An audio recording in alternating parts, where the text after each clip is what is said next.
एक गोली तो हम लोगों ने स्पॉन्सर्स की है, हम लोगों ने इनको दिया है, जिनको सुपर चैट के थ्रू देख के सब्सक्राइब करके पैसा भेजते हैं यहाँ से। हेलो हाउ दोस्तों, मैं हूं समीर यदवंशी, एक और वीडियो के साथ हाजिर हूं। ये वीडियो भाई सना अमजद यानी पाकिस्तानी हीरो के सरदार का, जो पाकिस्तान के बीच में गई है पूछने के लिए भाई कि मोदी जी ने तो 3 स्टेट में स्ट्राइक कर दिया है सबको, तो देखते हैं इसमें पाकिस्तान की जबान क्या बोलती है, क्योंकि इस बार मोदी सरकार फिर से होने वाला है।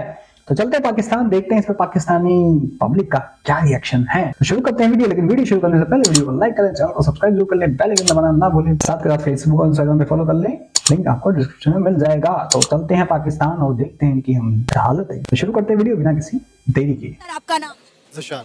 ज़िशान, क्या करते हैं आप? मैं टाउन प्लानर हूँ। जबरदस्त। अच्छा ज़िशान, इस वक्त इंडिया में आपको पता होगा कि इलेक्शन हो रहे हैं। अगर हम बात करें इंडिया के प्राइम मिनिस्टर नरेंद्र मोदी साहब की, तो वो 3 स्टेट्स जो हैं वहां से जीत चुके हैं और कहा जा रहा है कि अगला टन्योर भी उनका होगा।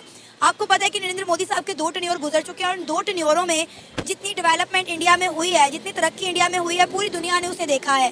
अगर उसके बरक्स अगर हम कंपैरिजन करें पाकिस्तान के साथ, तो पाकिस्तान में पॉलिटिकल स्टेबिलिटी नहीं है, जिसकी वजह से पाकिस्तान बदतरीन मौशी बहरान से गुजर रहा है। क्या कहेंगे आप इस सारे मुद्दे पर? देखिए मिस, ऐसा है कि अगर तो आप कंपैरिजन कर रही हैं तो मेरा नहीं ख्याल कि ये कोई मुनासिब होगा, क्योंकि दोनों कंट्रीज़ के डिफरेंट रिसोर्सेज हैं, उनके पास डिफरेंट जो है अपना अपना जो है एरिया है, रीजन है, उनकी अपनी वीकनेस है और अपनी स्किल्स हैं। ठीक है, अब पाकिस्तान की अगर पॉलिटिकल कंडीशन की बात करें तो यहाँ पे ओबियसली काफ़ी ज़्यादा चीज़ें हैं जो इंटरफेयर करती हैं हमारी पॉलिटिक्स में। समहाउ जो है हमारे पॉलिटिशियन और यहाँ पे पोलराइज सिस्टम है कि अगर आप जो है इकोनॉमी को तो लेके चलें तो डिफरेंट इदारे हैं जो काम कर रहे हैं, जिनकी इंटरफेरेंस रहती है और एट द एंड ना आप वो चीज़ एग्जीक्यूट नहीं कर पाते। अगर आप नरेंद्र मोदी की गवर्नमेंट की बात करें तो मेरे हिसाब से उनकी जो पॉलिटिक्स है वो काफ़ी हद तक डर्टी पॉलिटिक्स है। ठीक है, उन्होंने जब भी इलेक्शन जीतना होता है तो पाकिस्तान के ऊपर वो जो है ना 2-4 अटैक्स करवा के या 2-4 थ्रेट्स करके अपना वोट बैंक इकट्ठा करते हैं और उसके बाद जीत जाते हैं। सर, अभी तक तो ऐसा पाकिस्तान में कुछ नहीं हुआ और वो 3 स्टेट में जीत भी चुके हैं। आपको याद होगा कि एक मरतबा उन लोगों ने आज़ाद कश्मीर की तरफ से जब वो कहा गया था कि दरख्तों पे उन्होंने जो है ना बम गिराए थे, तो वो भी तो नरेंद्र मोदी ने किया था जब सेकंड टाइम उन लोगों ने अपना वर्स्ट प्राइम मिनिस्टर हैं। डर्टी पॉलिटिक्स कौन करता है? हमारा लोग काकड़ जो है, जिसकी ककड़ी वो उसका एक स्टेटमेंट आया, मतलब उसका एक ट्वीट आया था कि पाकिस्तान में जितने हिंदू सबको मुसलमान बना देना चाहिए। डर्टी पॉलिटिक्स कौन करता है? हिंदू काफिर, बनिया काफिर, हिंदू बनिया है, नॉन मुस्लिम हमारे हक छीन रहे हैं, खुद की गांड में दम नहीं, हम किसी से कम नहीं। हिंदुस्तान हमारे ऊपर हमला करने वाला है, वो एक लाल टोपी हर वक्त इनके पिछवाड़े पे मिसाइल लगा के रखता है। आज हिंदुस्तान हमला कर रहा है, कल हमला कर रहा है, इनकी फटी रहती है चारों तरफ से। डर्टी पॉलिटिक्स कौन कर रहा है? हिंदुस्तान को गजवाए हिंद करेंगे हम। डर्टी पॉलिटिक्स कौन कर रहा है? 72 हुरे मिलेंगी, जज्बाई हिंद करो तुम, जाके फट जाओ वहां पे। 72 हुरे मिलेंगी, जन्नत में तो हम ही जाएंगे।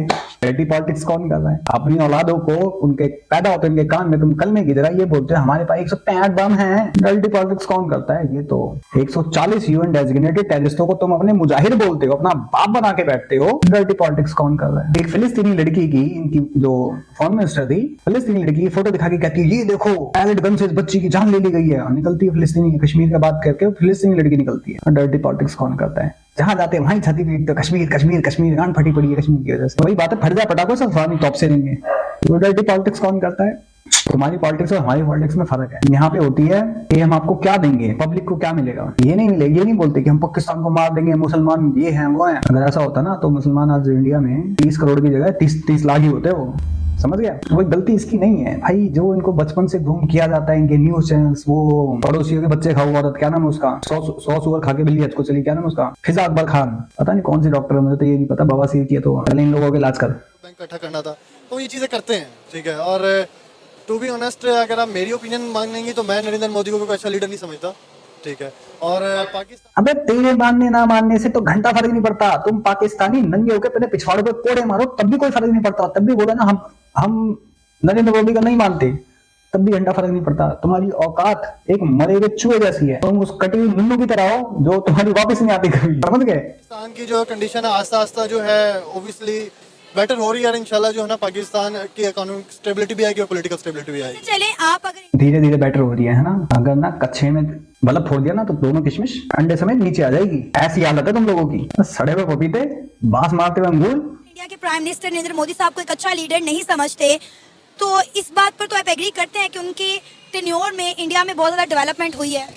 अच्छा मुझे एक बात बताएं आप, ठीक है, पाकिस्तान और इंडिया दोनों एक डेमोक्रेटिक कंट्री हैं, ठीक है ना। कभी आप जो है इंडिया की डिजिटल डेमोक्रेसी को चेक करें, ठीक है, उनके आप पोल, उनकी वोटिंग और उनकी जो मीडिया है उनकी राय चेक करें, ठीक है ना। So they are quite anti against the मुरीदी ना, ठीक है। नरेंद्र मोदी जो है मतलब इंतहाई बकवास लीडर है मेरे हिसाब से, ठीक है।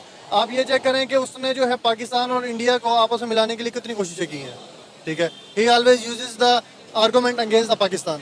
तो आप कैसे कह सकते हैं कि he is a good leader, he is development. तो डेमोक्रेसी का मतलब क्या होता है? बढ़वे पहले, सॉरी चलो नहीं, बढ़वा तुम्हारे लिए तो बेटर है, तुम लोगों को सॉरी बोलना मेरे को अच्छा नहीं लगता। डेमोक्रेसी का मतलब क्या होता है कि उसका एक अपोजिशन हो, उसके खिलाफ कुछ मीडियाज भी हो, डेमोक्रेसी वो होती है। डेमोक्रेसी वो नहीं होती जरा सा उसके खिलाफ बोलो, वीडियो डाला तुम्हारा है, उठा के ले जाए तुम्हें, डेमोक्रेसी बोलते हैं अपने आपको। काय की डेमोक्रेसी? आगे आर्मी जो चाहती है वो होता है। जरा आर्मी के खिलाफ बोल के देख, कल की सुबह नहीं देख पाएगा, तेरे किशमिश तेरे खजूर से निकाल देंगे, तेरे पपीते फाड़ के बाहर निकाल देंगे सारे बीज, समझ गया? वो एक था ना, क्या नाम था उसका, तुम्हारा जर्नलिस्ट फुदक फुदक करता था, कर दिया ना उसका शॉर्ट सर्किट 440 वोल्ट का झटका देके, पता नहीं जिंदा मर गया, मुझे नहीं पता। निहायती बकवास लीडर इनके लीडर भीख मांग के प्लेन लेके जाते हैं, उसी को गालियां बकते हैं। वो बड़े भीख मांगते कटोरा लेके, ठक्के कटोरा मारते, दे भीख हक से, हमें हम भिखारी हैं। हाउदी आते कहते या शेख इधर दे भीख तो दे, शेख कहता है दरवाजा उधर है निकल दे। निहायती बकवास लीडर। हम मांगने नहीं है लेकिन हमारी मजबूरी है। निहायती बकवास लीडर। और ये हमेशा इंडिया दुश्मन, इंडिया दुश्मन।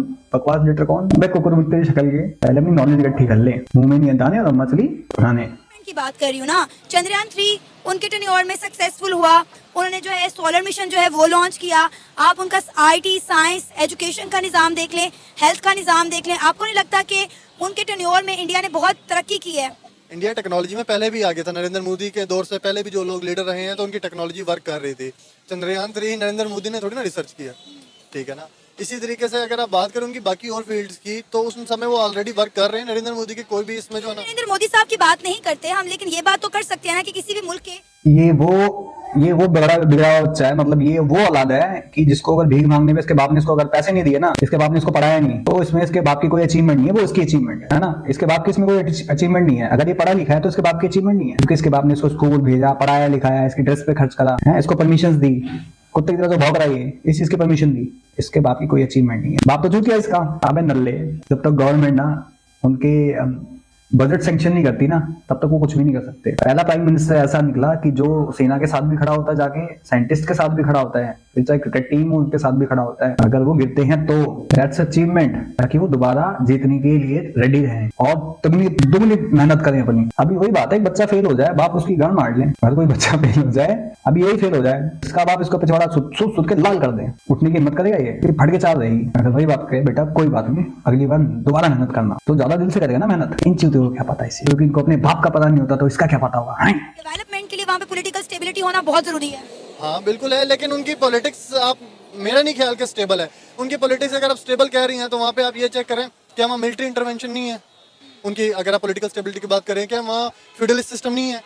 क्या अभी भी वहाँ पे जात पात का निज़ाम है? वहाँ पे अभी भी तालीम जो है उस लेवल पे नहीं जिस लेवल पे होनी चाहिए। आप उनका सैनिटेशन सिस्टम देखें, वहाँ पे जो बैकवर्ड एरियाज है वहाँ पे अभी भी ओपन बाथ सिस्टम है। तो क्या डेवलपमेंट है? खुद के घर में अनाज नहीं है, हैं? खुद अपने घर में ही रेप करते फिर रहे हैं। और ये सैनिटाइजेशन सिस्टम, बेटा हर एक घर में, गांव से गांव, देहात में, बैकवर्ड एरियाज में सबको पता है कि सैनिटाइजेशन क्या होता है, कितने अच्छे से होता है। ओपन बाथ सिस्टम, घंटा में बारिश में नहाने का मजा आता है। उखाड़ ले क्या उखाड़ेगा? मेरे घर में 4 बाथरूम है, मेरे गांव तक में बाथरूम है 3-3 दो, लेकिन हमें ओपन में नहाने में मजा आता है। उखाड़ ले, सबकी अपनी अपनी चॉइसेस होती है। चूतिए, गांव के लोग ज्यादातर अभी भी वॉशरूम्स यूज नहीं करते हैं। और ये मैं अपनी दुनिया की रिपोर्ट नहीं, मैंने खुद अपनी आंखों देखा है। आज भी जाके अगर मैं गलत हूँ तो गाँव वाले एरिया में जाके देख सकते हो, आज भी लोग वहाँ पे वॉशरूम्स यूज नहीं करते। वॉशरूम सिर्फ वो लोग रात को बारिश में इन कंडीशंस में यूज करते हैं, क्योंकि कहते हैं हमारी उतरती है खुले में, फिर चाहे ठंड हो चाहे गर्मी हो, उनको फर्क नहीं पड़ता। एक कल्चर बन के आ चुका है, उनको उस चीज के यूज हो चुके हैं, बना दिया गया है। तो खेतों में जाने में कोई फर्क नहीं पड़ता यार। इन चूतियों को ये नहीं पता। हाँ, शहरों के अंदर ये चीज होनी चाहिए और वो है, फुल ऑन है। चाहे जितनी भी सिटीज में चले जाओ, हर एक सिटीज में है, वहां पे इन चीजों की प्रॉब्लम आती है, स्मेल्स की आती है, फिर बैक्टीरियाज होते हैं, ये चीज होती है। खेतों में जाने में क्या प्रॉब्लम? भाई मेरे को तो ये समझ में नहीं आता। खेतों में तो मल्टी के डिजल्व हो जाती चीजें। तुम केचुए की खाद लेके आते हो, आ रही आजकल यूज होती है, पहले गोबर की यूज होती थी। क्या उसके अंदर यूरिन नहीं होता था? गाय का, भैंस का यूरिन होता था, उसके अंदर वही मूतते थे, फिर वो खाद बनती थी, उसको खेतों में डालते थे। साला यूरिया की कभी जरूरत ही नहीं पड़ती थी। ये तो मैंने खुद अपनी आंखों से देखी हुई चीजें बता रहा हूँ मैं आपको। लेकिन इन चूतियों को इनको क्या घंटा नहीं पता होता।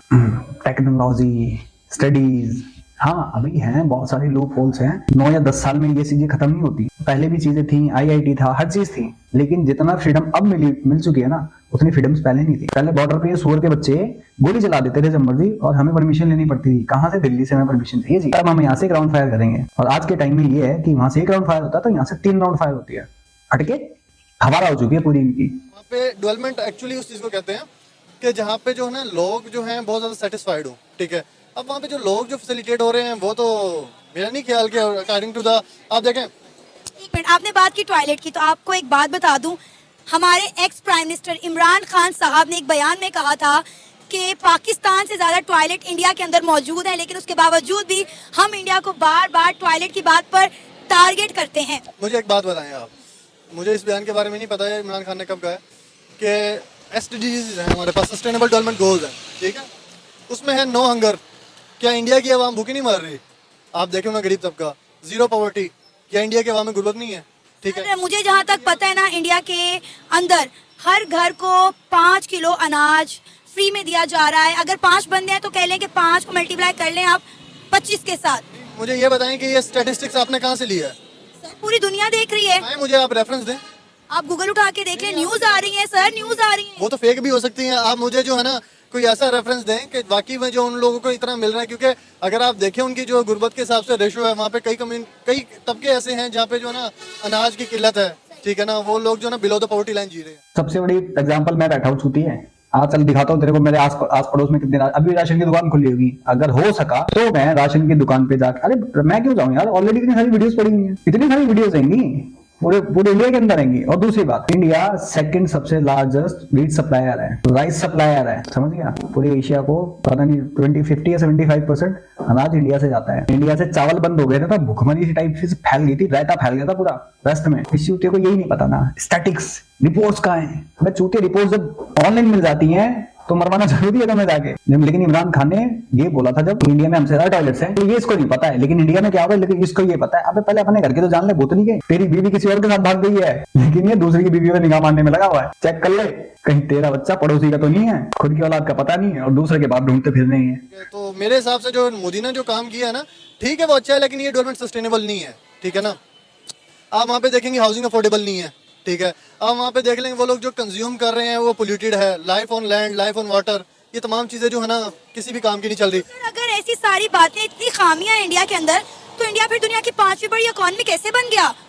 नहीं, अब क्योंकि एक इतना बड़ा कंट्री है, 140 करोड़ के अराउंड उनकी आवाम है, ठीक है। उनके पास इकोनॉमी ऑलरेडी बहुत ज़्यादा स्ट्रॉन्ग है। उनके जो आप कह लें कि वहाँ पे एंटरप्रेन्योर हैं, उनके पास इतना ऑलरेडी जो है ना रेवेन्यू है, तो इतना तो फर्क पड़ना था। अब इंडिया जो है दुनिया के दूसरा बड़ा मुल्क है, तो 5वीं इकोनॉमी बन गया तो उसमें क्या होगा? इसे कहते हैं गधों के सर पे सींग नहीं होते ना, तो सच में सींग नहीं होते। इनको कुछ भी समझा लेना सामने वाला बंदा, अरे नहीं हो ही नहीं सकता। ये वही है कि हाँ पाकिस्तान जिंदाबाद, और पाकिस्तान से फिर कहते हैं जिंदाबाद। खुद के पिछवाड़े में डंडा घुसा पड़ा झंडे का निकाल के, और दूसरों को कह रहे हैं बेटा जो भी इनकी सोच ऐसी रहने दो, अच्छी बात है, सोचने दो इनको ऐसा, क्योंकि इनकी ये सोच ही इनकी बर्बादी है और हमारा सबसे बड़ा प्रॉफिट ये है। इनकी सोच ऐसे होने से हमें प्रॉफिट मिलेगा। सबसे बड़ा रीजन ये है, कम से कम इसी सोच में साले मरते तो रहेंगे, क्योंकि अगर ये आगे बढ़ेंगे, अगर ये स्टेबल हो गए तो इंडिया अनस्टेबल रहेगा। इनके पास पैसा आता है तो ये कुछ ना कुछ करने की सोचते हैं। अभी पीछे वर्ल्ड कप के बाद में गांधीनगर में ब्लास्ट करने का था, मुंबई में ब्लास्ट करने का इनका था, क्योंकि इनको पैसा मिल चुका था। पाकिस्तान के 5 से 6 हजार यूट्यूबर्स का पैसा यहाँ से जाता है इंडिया से, और क्या वो डायरेक्ट इनके अकाउंट में जाता है? बिल्कुल जाता है। केंद्रीय गवर्नमेंट उससे टैक्स लेती है, बिल्कुल लेती है। और वो टैक्स का पैसा कहाँ लगता है? टेररिज्म में।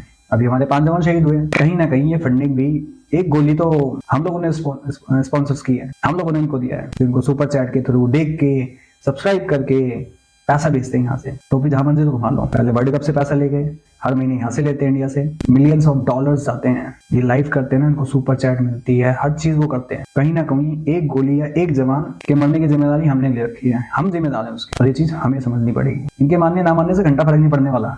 अच्छी बात है ना माने, हमें क्या करना है वो पता है, लेकिन फर्क इससे पड़ता है। मेरा वीडियो बनाने का रीजन भी यही सबसे बड़ा होता है कि मेरा हर वीडियो में यही मैसेज रहता है कि प्लीज इनको देखना बंद करें, इनकी सोशल मीडिया बंद करें यहाँ से, क्योंकि यहाँ से कहीं ना कहीं यहाँ पे स्लीपर सेल्स पल रहे हैं। ये खुद इसको एक्सेप्ट करते हैं कि ये लोग फोन पे बात करते हैं कश्मीरियों से, इंडिया में लोगों से। क्या ये लोग उनका माइंड वॉश नहीं कर सकते? बिल्कुल कर सकते भाई। क्या ये लोग हनी ट्रैप में इनको फंसा नहीं सकते? बिल्कुल फंसा। तो इजी। मैं गलत हूं तो प्लीज मुझे बताएं। बाकी कमेंट सेक्शन में आप लोग बताएं कि मैं गलत कहाँ हूँ और ये चूतिया कहाँ खड़ा है, इसका कमेंट सेक्शन में जरूर बताएं आप लोग। तो मैं समीर यदुवंशी खत्म करता हूँ यही वीडियो अच्छी लगी हो तो प्लीज लाइक शेयर सब्सक्राइब जरूर कर दे। मैं समीर यदुवंशी चलता हूँ, मिलता हूँ आप सबको किसी और वीडियो में, तब तक के लिए जय हिंद, जय भारत।